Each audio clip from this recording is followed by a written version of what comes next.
Beautiful. Okay, Welcome. welcome. This if this podcast gets out and released into the world, this is a kind of a demo. This is us trying something out. So we don't have any formal intro. We don't have any cool song. Maybe that can go in post. I don't know.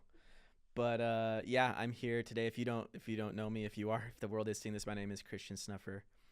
I'm a mental health therapist, and we're here to have some conversations about therapy, personal development, psycho-spiritual development, altered states.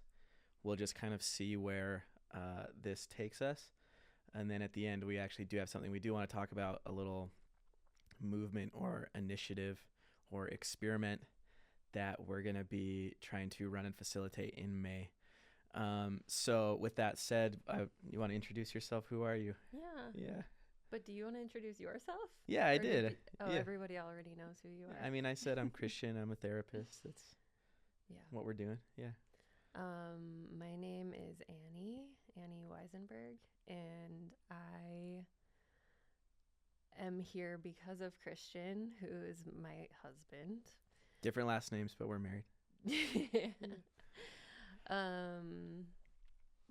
I professionally am a real estate agent. That's my job title right now, but I've done a lot of different things in my life. I've been in the service industry for a really long time, working restaurant jobs, and my educational background is in graphic design. So I was a freelance graphic designer for a very long time, and then got into the real estate world and realized that there's actually quite a lot of go-between in the way of working with clients that can be really heart-centered, and even when I'm working with people not in real estate or design, I very much strive to be heart-centered in my interactions with people, clients. And I love learning about therapy and somatics. And so luckily, I have a partner who I get to learn vicariously through, a partner who's an avid reader and an avid learner. And anyway. I mean, and back at you, I've told you this before, but your approach to personal development, psycho-spiritual development is incredibly inspiring. And you're not doing that because of me, we're, obviously we're a partnership, we're creating energy together, but I fully believe that whether or not this was our relationship, you would still be undertaking this stuff. And you have a really cool approach. You're much more methodical. You're much more controlled. You're much more attention to detail than I am, which I really appreciate. Wait, what do you mean I'm more controlled? Methodical might be the word. Slow, steady, don't rush. I feel like that's been so much of my work in our relationship is slowing down. Yeah. Would you agree or no? In some ways, yeah. Yeah. Slowing down from the rush, slowing down from the frenetic, go. Frantic. Yeah. Yeah. But your decision-making process, when you're making decisions the way that it works for you, that is actually really a slower process for you than for me sometimes. Mm-hmm. Even though I'm a slower doer of things, you take the time to really feel into your process, and that's also been a learning for me. Totally. And me. Thanks to freaking human design. Yeah, so we're gonna kind of loosely focus this conversation today on altered states, expansive experiences, psychedelic medicine, and we're also coming into this conversation with some intentions. Maybe I'll take a minute to set this up, but so I work as a therapist in this realm.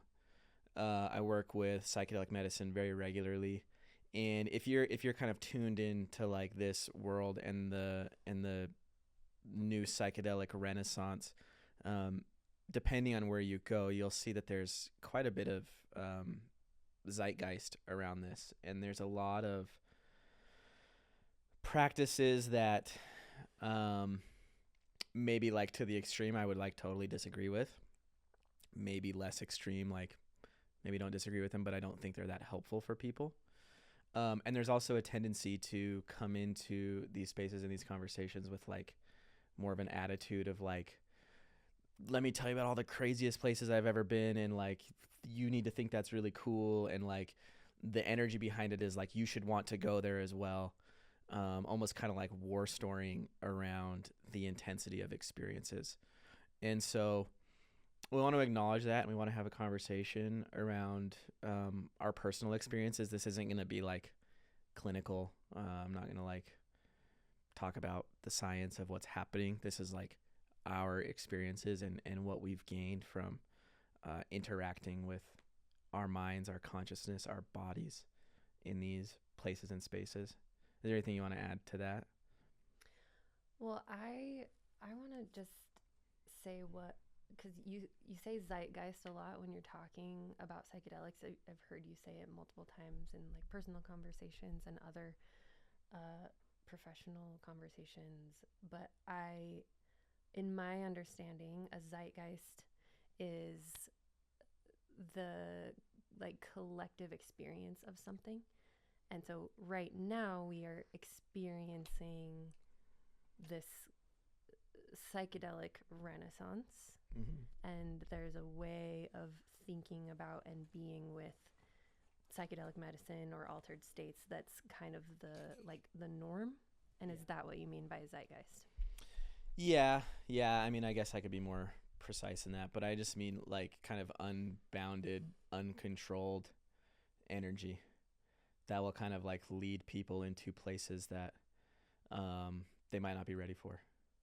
Gotcha. Yeah. And that is what is currently in the zeitgeist. That's currently what is like in this kind of like popular culture of psychedelics is like, let's just go for it, caution to the wind. Mm-hmm. I need to be healed, so mm-hmm. we ball. Yeah. Okay. More, deeper, more retreats, especially when you couple it with the idea that like, oh, I have some mental, emotional disorder. I really need to get it fixed. Psychedelics are being sold to me as a thing that can help me fix that. So I need to do a journey. Oh, it didn't work. I need to do another. Oh, it didn't work. Now more, now deeper, that kind of energy, mm-hmm. which is, capitalized on people who want to sell you stuff.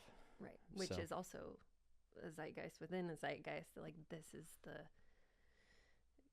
society that we're living in, which is a consumerist culture. Totally. Yeah.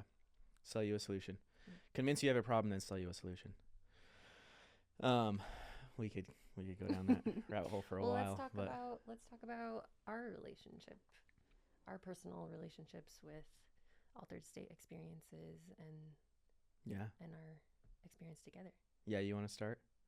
When did you become aware that like altered states were helpful? Mm. Yeah.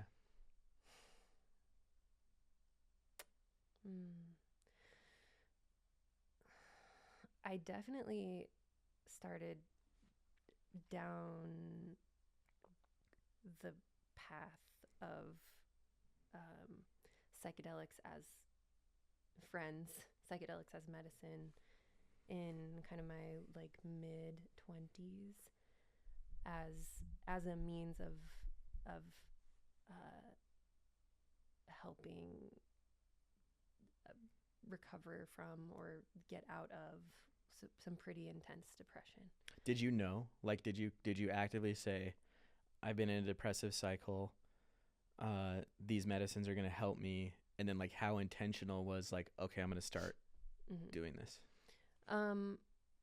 It was more of some friends were specifically psilocybin, using psilocybin with like a tea, like a microdose type situation for their own depression. And then it was kind of a fun thing. We were like, okay, let's like drink this tea and then go to the Natural History Museum. But then with kind of the undertone of, oh, this is why we've been doing this and it's been really helpful. And I was like very intrigued. At the time, I was very much in a process of recognizing like, oh shit, I really need to do something. Like, I'm not okay. I'm not alive. I'm not fully alive. I never wanted to kill myself, but I was not here. And so I was very much in this kind of the beginning of this rebirth, of this healing process. And part of that was acupuncture. Part of that was starting to be more active and have friendships. And so it never really, that was like the first little like dip of the toe into the water, but it never became a practice for me. It was just kind of that first little like, ooh, oh, this is something that might help me. And then, man, I'm gonna have to think about what was like really my first like big opening. I mean, I remember for me and you when we met, which is 6 years ago now, you were engaging, I mean, recreationally, like it was a conversation, but I remember I was still like still integrating the biggest experience of my life up to that point, which was a psilocybin journey, which was I think 4 years before I even met you. And I say that now, I'm like, I was still integrating. Honestly, at that time, I didn't really know. I would have just told you like, dude, I like these medicines are just too intense. I'm not ready to go back in. And I remember for years, I was like, no, you asked me a few times and I didn't really want to. I remember that. I remember being like a little bit frustrated. I wasn't like, come on, just do it. Like I wasn't trying to peer pressure you, but I remember being like, oh, you're just scared. Like you're just scared. You had a bad trip. You're just scared. It wasn't a bad trip. I know that now, but at the time. But it's funny because when we met, like, you know, so much of my work and life right now is like around altered states and like adjacent. But like when we met, like this is not what I was talking about. This is not what I was thinking about. This is not what we were thinking about as a partnership. So it's pretty funny. But then I remember like where we were when I got an email about a breathwork event. And I was like, do you want to go to this? And I don't know why, but I just wanted to go. And you're like, yeah. And then we signed up for it. And then we went to our first shared breathwork experience. And I can't remember the timeline like exactly. Excuse me. I don't know if I had started re-engaging with I don't think so. Other plant medicine in any way. I think it was just kind of like the beginning. And I think I was at a point in my education where like there was a budding interest. Fairly certain I had started reading some of Stan Grof's stuff, who, for those of you who might not know, Stan Grof is a psychiatrist, pretty hardcore scientist who dedicated his life to studying LSD. And then when LSD was made illegal, he started facilitating breathwork. He's the founder, him and his wife, Christina, of holotropic breathwork. So all of the breathwork practices that we see now today, and there's like a million, everyone's, you know, developed their own one with a little different thing, and then they name it, you know, like somatic release breathwork, Om breathwork, all these things. Stan and Christina are kind of like the OGs in our time and place, and breathing has been around for all of human history. So an ancient practice. Yeah. So the fact that we like latch on these things and then again package it, market it, sell it. Maybe I'm a little biased because I think so highly of Stan Grof, but I do. Okay. Anyway, that was a little aside. so so the woman that we went to was trained by Stan Groff in holotropic breathwork. And so we're like, let's go do it. Yep. Yeah. And what was it like? It was a freaking powerful experience. It was an altered state experience. Mm-hmm.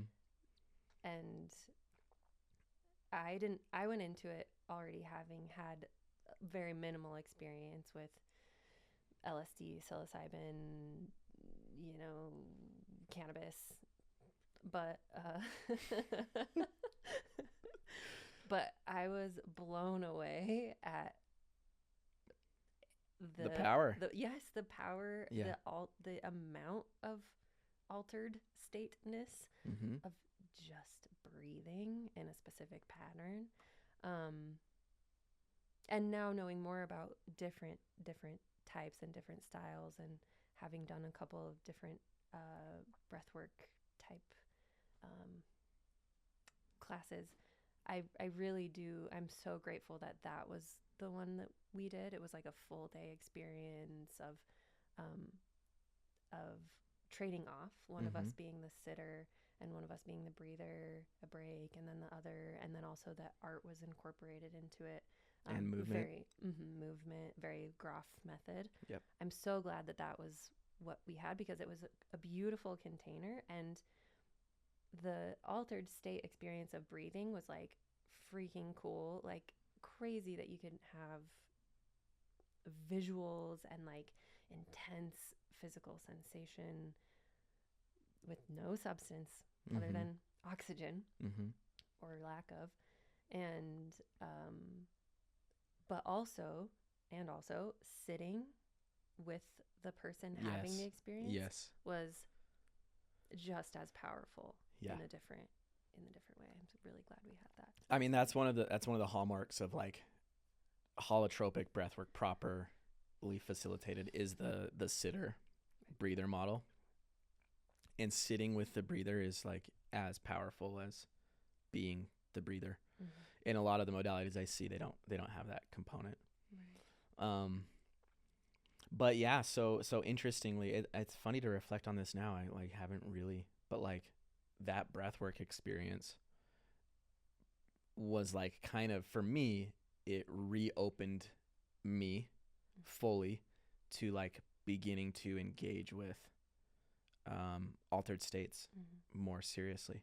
I think that was it for me too, honestly, now that we're rehashing it. Which is cool. It is. Yeah, cool. I haven't really thought about that. Yeah. I mean, and a little plug, like if you're in the Salt Lake Valley and you're looking for the woman who facilitates those, her name is Shannon Simonelli. You can find her online, and her website's Luminous Life Maps. And she does 2 of those breathwork journeys twice a year, typically, spring and fall. Highly, highly, highly recommend it. Really quickly. Yeah.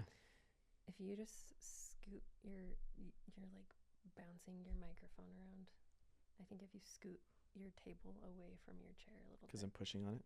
I think I think it's okay. Right. Yeah. It's bothering me. Okay. Kyle, will you let us know when we have about 20 minutes left? Okay, cool. So yeah, that was kind of like the opening, which is super cool. It opened us up. And then I don't know if that's when I like started formally studying, like if that's when I started the Scepter course to like get educated. But I know that we went to another breathwork thing with Shannon. I think we went like in the spring, and then we went in the fall, and we were like, at that point it felt like, okay, we're engaging seriously. And you said something earlier that I think is really important. You said a practice. And we talked about this before. This is one of the points that we said we want to cover. And that is that like engaging with altered states of consciousness, like it is a practice.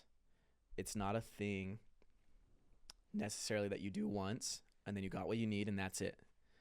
And when I say practice, it could be a practice that is like, I do this once every 10 years, but like there's a process of preparing, going in, coming out, integrating, quote unquote, got to be careful with that word now. It doesn't really mean anything. Everyone says it so much, but like living in to the lessons. So it's fun to think about this because it's like these breathwork sessions were kind of like our threshold to step through to now commit to a practice for our life.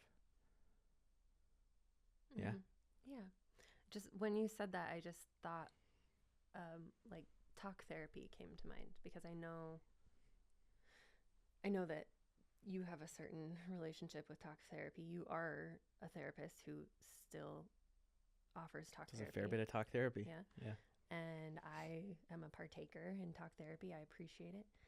And it's interesting to think of talk therapy also as a practice. It's not an altered state. Like I'm not trying to get off topic, but just an interesting little thought that came up. Like, talk therapy is not going to heal you. Psychedelics aren't going to heal you. You're going to heal you. Mm-hmm. And you can use these tools and these practices along the way. Totally. Yeah. And if you're earnestly engaged in a practice of anything, then you'll see the benefits of it. That's kind of like some of my fear, I guess, going back to the first part of like the zeitgeist and the conversation around it, is it's not talked about like, you're stepping onto a path that you might be on for a while and you might get off. That's also really important to realize too. Like, depending on your circles or where you're at, you might feel pressure to like, I need to be engaging in these things. I need to be doing this. And it's like, if you stop, then maybe your community is looking at you and asking why. And if that's the case, if you're in like a medicine community that's like really invested in you participating and not able to make allowances for your process, that's probably a little bit of a red flag, but a little bit of a different topic. So that's like kind of our threshold. So we stepped in through that threshold. And then how do you remember like the continuation of us engaging? So when you took the Scepter course, it's like a continued education for psychedelic therapy, psychedelic assisted therapy.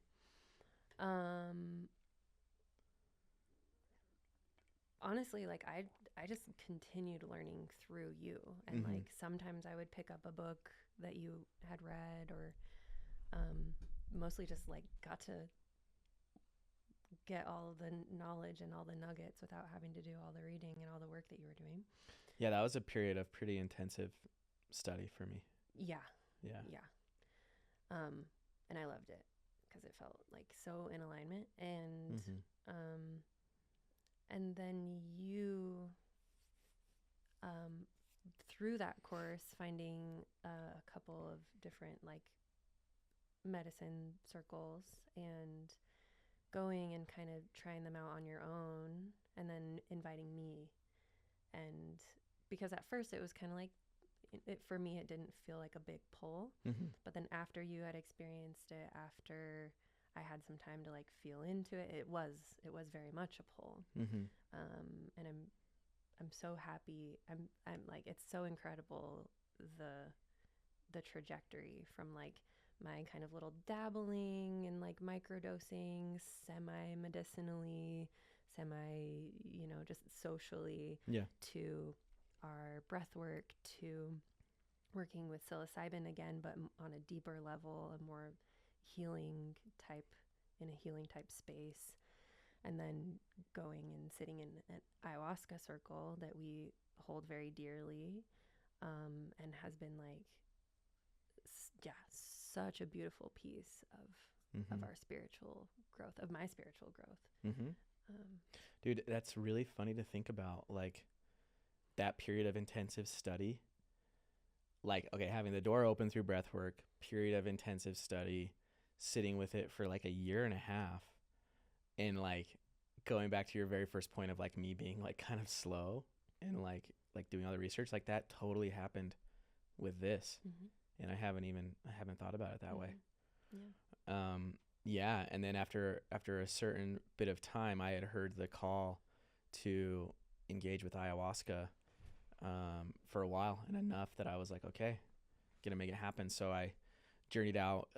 It's in the U.S., so I didn't have to go too far, but and went and sat in circle for the first time with a bunch of strangers. Had an incredibly profound experience, and we'll get into some of this here in a minute. I want to hear maybe some of our biggest takeaways, but that is when I would say it like really began in earnest. And I will say this piece too, because I was it's funny listening to what I've even said in the last 20 minutes about like being in a practice and all of that, because when I first went and sat with that circle, I was very judgmental. I was thinking, I was looking down on people who were engaging with medicine at like an interval that I deemed as too much, which is like monthly. Yeah. Or Totally arbitrary. It's just like me being like, that's too much, you know? And then getting there and sitting around people who it was so obvious to them that they treated this medicine, number one, as a practice, number two, as a sacrament, and number three, as like a deeply, deeply spiritual process for them to commune with whatever, you know, nature, earth, themselves, the universe. And that's when my eyes started opening up of like, oh my gosh, there's a way different way of being in this and with this. So yeah, I think I went that year. I went in August, and then you and I went back in November, I believe. And we've been going, I don't know, a couple times a year for coming up on 4 years, I think. 3 years. 3 years. So yeah, let's talk about like kind of what that, like, as we've engaged in earnest, you know, I would be very curious, like for you, I mean, what's changed? What have you learned? Like how has it shaped the way you view the world? I know that's a huge question. But maybe one more thing I'll say, and then I'd love to hear it. Like, I'm most interested in how our experiences in altered states begin to inform our worldview, the way we relate to ourselves, the way we relate to others, and the way we relate to the world at large.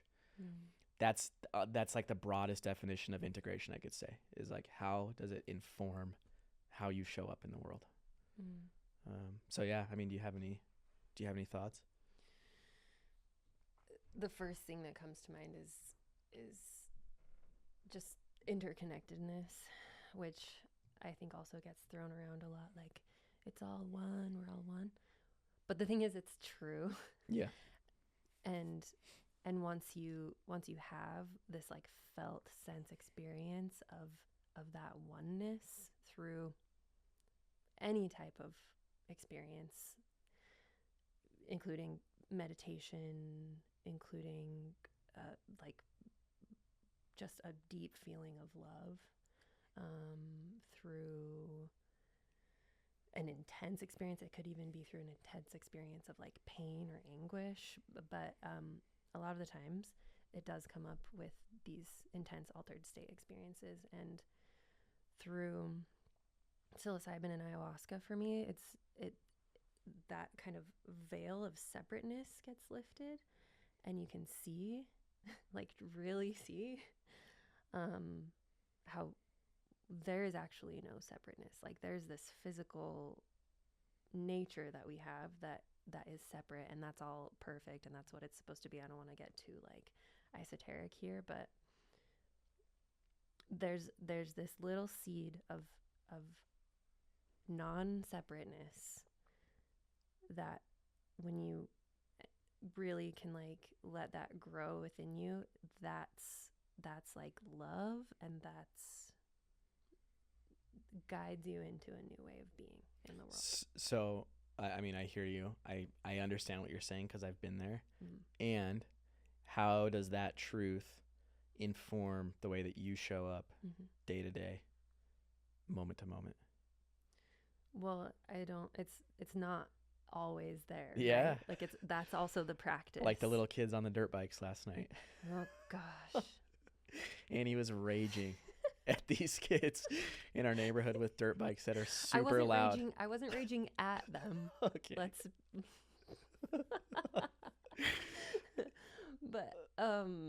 I was having a moment of anger, and that is okay.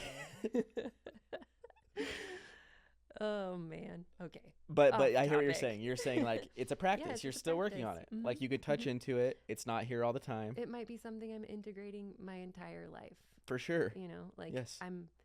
would love to be a Zen yogi that's full of love and I'm floating 3 feet off the ground at all times. That would be great.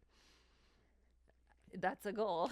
It's not my current goal, but I working on that type of, like, I know I've received that message. I know this message. I know that everything is love. I have a stronger connection to something greater than me, like part of that being my soul, I believe. Um, but I hear what you're saying. It's a bit vague. So how would you represent like your learnings? How do you integrate them into your daily life? Yeah. Well, I mean, I would want to say and just want to affirm in you that like you do live into that. You know, I'm teasing you about last night, which was funny. But like you do live into that, and I know you do because you show up very intentionally in relationships. You're very conscious of like a relationship being like deeply meaningful. It's not just like a passing thing. You mentioned this in like even the way that you facilitate real estate transactions, which, excuse me again, like in some people, you know, the thought of like a heart-centered, person-centered, mental emotional process of buying a home, they're like, the hell are you talking about? I'm just buying a home. um so I just want to affirm that in you, like you do, and it's an ideal, you know. And so that's like I think that's a point to really bring home here is like so much of these major lessons that we try and bring home from medicine experiences are ideals that we can kind of set up as like kind of the shining light on the hillside, and we're always going to deviate. Yeah. Like always. Yeah. That's the human condition. And if you're using psychedelics, altered states to escape the human condition, then like you're in for a long ride because it's not going to happen. And that's something I really want to get across here too. Like, hopefully that becomes clear that like as people who engage with this, who facilitate this, I do this, you know, as a day job, like we're just humans and we're going to just keep being humans. And when you're out there looking for like, I don't know, your guru or a person, if they're not like keenly aware of their human condition, then they're probably lying to you. They're not a guru. Yeah. But also, I do want to reiterate that the human condition is not bad. Oh, totally. It's beautiful, It's beautiful. and it's exactly why we're here. So yeah, the working with the human condition and in relation to the soul, in relation to the greater like oneness consciousness, like that is the beauty, and that is learning, and that's why we're here, and it's so totally. good. And maybe just quickly, like, what is the human condition? Ego, jealousy, pain, frustration, farts, stinky, being very stinky. Like just like that thing, like I know better and I can't do better. What the hell is wrong with me? Nothing's wrong with you. You're fighting that beautiful tension of being a human being. Yeah. And something that I'm learning right now, even in those moments of being so frustrated with yourself and like, why can't I do better? Even that is like, don't even judge that. Don't judge yourself for being hard on yourself. Like that's also part of the experience. Mm-hmm. And what I'm learning is to tolerate your anger. But for real. I know. There's something about it that's quite jarring for me. I know. Yeah. So we could talk about that a lot too. Totally. So back to kind of like integrated lessons. So, oh man, I guess I will open up this door.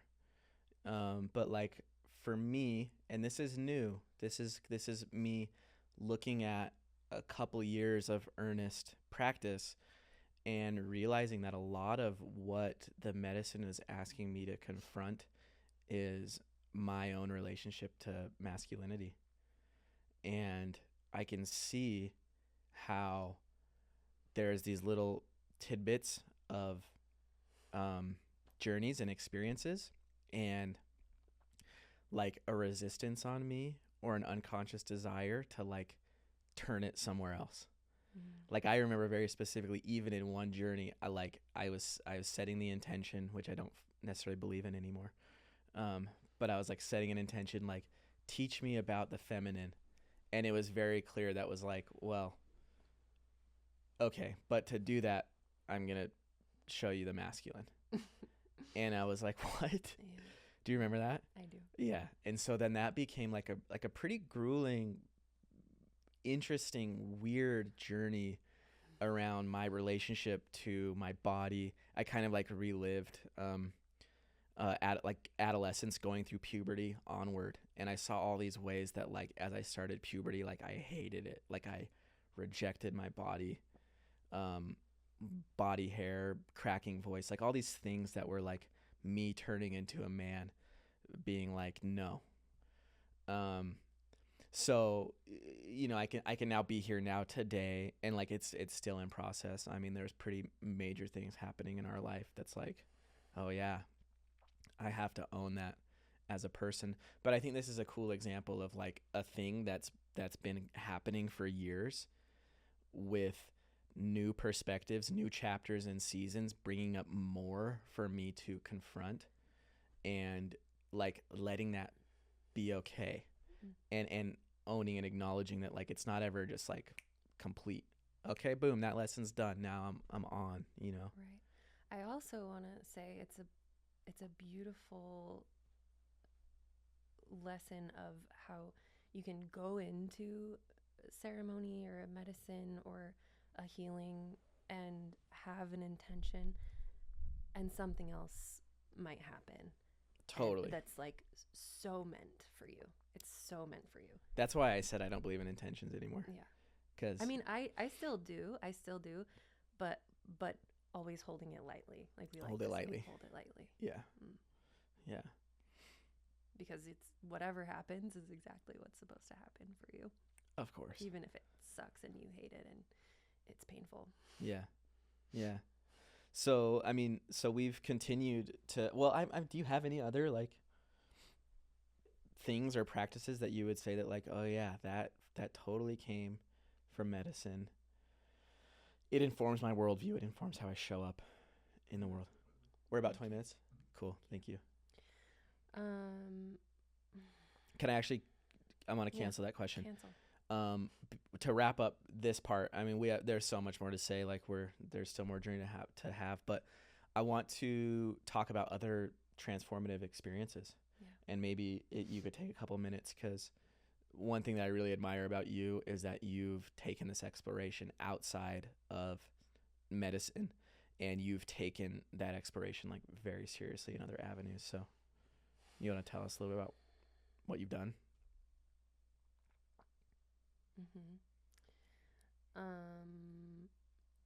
I think that you're specifically referring to Vipassana. Yeah, and Vision Fast and yeah, these other places. Yeah. I mean, and again, we don't have that long. Yeah. So okay, I'll just kind of wrap it up as like just like the next aspect or something to chew on. So yeah, I have done a few different kind of altered state experiences. Maybe you wouldn't even call them that, just like other transformative. Yeah, transformative, like research or like my own personal journeys into spirituality, and that includes a vision fast, like rite of passage, so solo fast in nature with like only a tarp.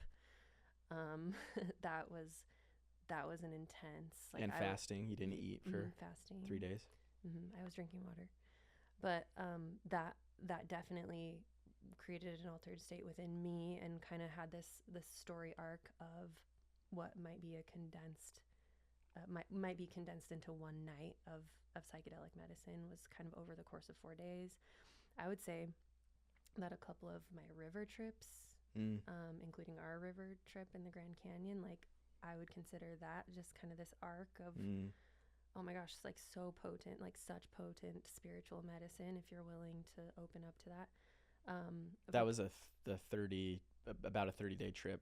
But even the down the Grand Canyon, even the 5-day trips were super powerful.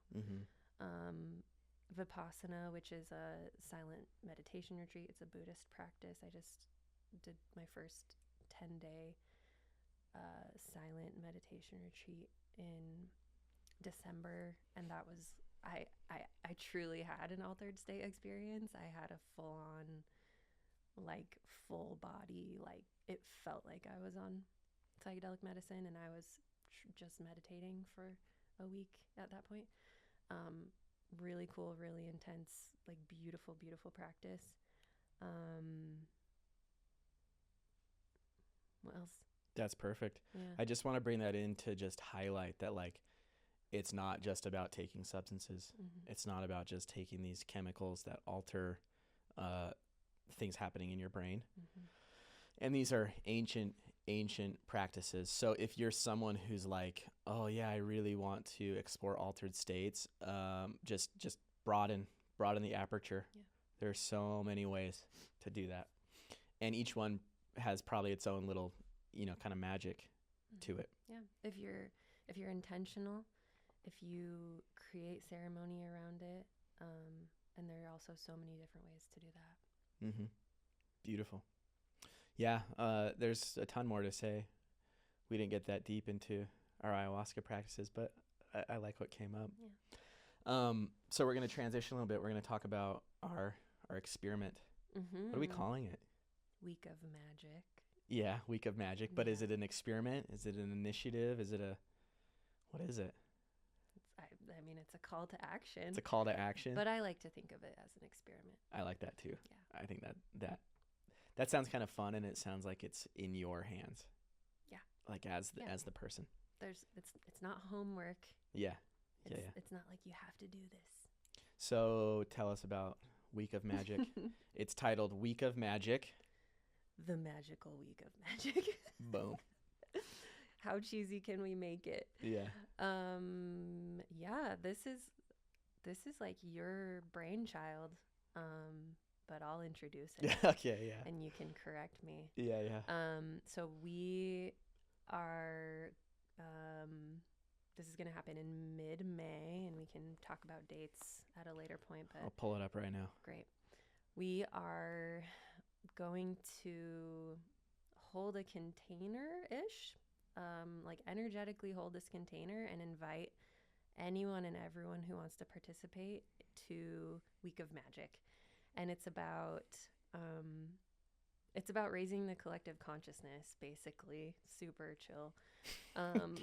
Mellow. Mellow. No big deal. What we want to do is just tap into our bodies, get out of like our thinking minds as much as possible, but pay attention to these little pings that come up. Pay attention to these uprushes. And see what happens. Explain an uprush. Magic. What's an uprush?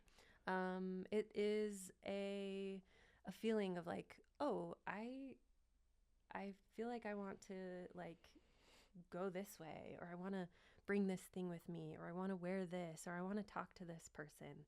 And instead of then letting our minds take over and say, that's weird, don't do that, why would you do that, that's silly, or you're going to be dumb, or someone's going to judge you, just do it.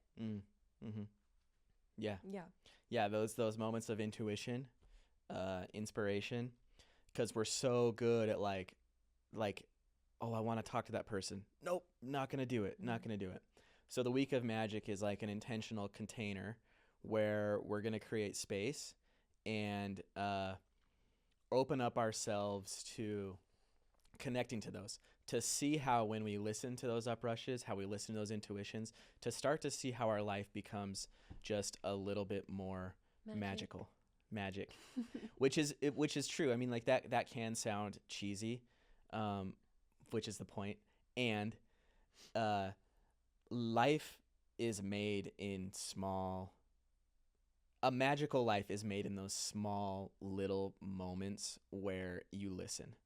So we wrote down a bunch of like random examples, but like maybe you're driving home from work and you get this impulse to like, I'm going to take a different route, and you take that route and like maybe you see something beautiful, and maybe it's pretty mundane and it's trivial, but it's like, oh, because I went a different way, I'm opening myself up to like seeing something new. New experiences. Yeah. That just made me think too, we get so ingrained in our program, in our habits, like it's habituated. We walk out the door, we get in the car, we drive to work, we do our work, we drive home, we come home, we sit and watch TV, we go to bed. That's very mundane, but we have these patterns, and if we can, and it makes our life go fast. Mm-hmm. Have you heard the toilet paper rule? Not a rule, but where it's like life is like a roll of toilet paper. The closer you get to the end, the faster it goes. Totally. I think it's because the closer we get, the longer we live our life, the more ingrained we get into just like habits and patterns, and they become the same. Mm-hmm. Our default mode network is so strong. Everything just ends up looking the same, feeling the same. Days blend together. Mm-hmm. A week feels like an hour. So if we get out of these things and just listen to our body, follow our like intuition, that's really what this is about. We can break things up and yes, make life a little bit more magical. Yeah. So maybe you're standing in line at the grocery store and you just feel an urge to say hi to the person behind you. Do it. Mm-hmm. Maybe you're walking out the door and you're like, I'm going to grab that book that I haven't read in a minute. And your mind tells you, no, whatever, just hurry. Stop. Grab it. Mm-hmm. Read it. Open it up. Mm-hmm. Yeah, take a new way home from work. Mm-hmm. You're driving in the car and you think of a person who you haven't thought of in a while. And you're like, call them. And then you're like, I don't know if I have time. Call them. Mm-hmm. And just start to listen to these uprushes and see what happens. Yeah. And so in that, what we're going to be doing is Annie and I are going to be making like very consistent content talking about this leading up. That'll actually start probably in the next week and a half or so. We have an online community where we're going to be inviting people to come to share these magical moments. And then we're going to be consolidating the ones that are like really speaking to us. And then we'll be sharing them with people. And our newsletter. Yeah, we'll have a social media. Yep, we'll have a daily email going out. We'll have a guided meditation that you'll be able to do every morning to basically just like set your awareness and intention to be attuned to these potentially magical moments throughout the day. Mm-hmm. And we're just going to see what happens when we reconnect to the uprush, the body. And we do that in collective with like a bunch of people. So we'll see. I mean, like we could have like 10 people doing it. We could have 1,000. Who knows? We're not really that worried about like. I'm pretty worried about it. I'm really hoping that we can just take over the world with the magic. I also want to say that it's not about being like a yes man. Yeah. A yes person. It's about listening, even if it's a no. So maybe typically you would say yes to something and you're really feeling in your body like that's not where my energy wants to go. Listen to that. Yeah. And maybe someone asks you a favor and it's actually a no. Listen to that. You might be actually doing someone a favor, the biggest favor, by saying no. Yeah. Say no, stay home, be with yourself that night and see what happens in that magical moment. Mm-hmm. And again, they're gonna be small. Mm-hmm. And the small ones will lead to big things. Mm-hmm. So and even the small ones might feel a little bit uncomfortable and just like go into the discomfort. Totally. Yeah. So we'll, like I said, we'll be putting out more content. We'll have people who want to participate. I'll have like a landing page where you put your email in. You'll be invited into the community, and then we'll be just kind of journeying together in that experience. And we're stoked. Mm-hmm. It's an experiment. It's an experiment for us. It's an experiment for whoever participates, and I think it'll be cool. Yeah. Stay tuned. Stay tuned.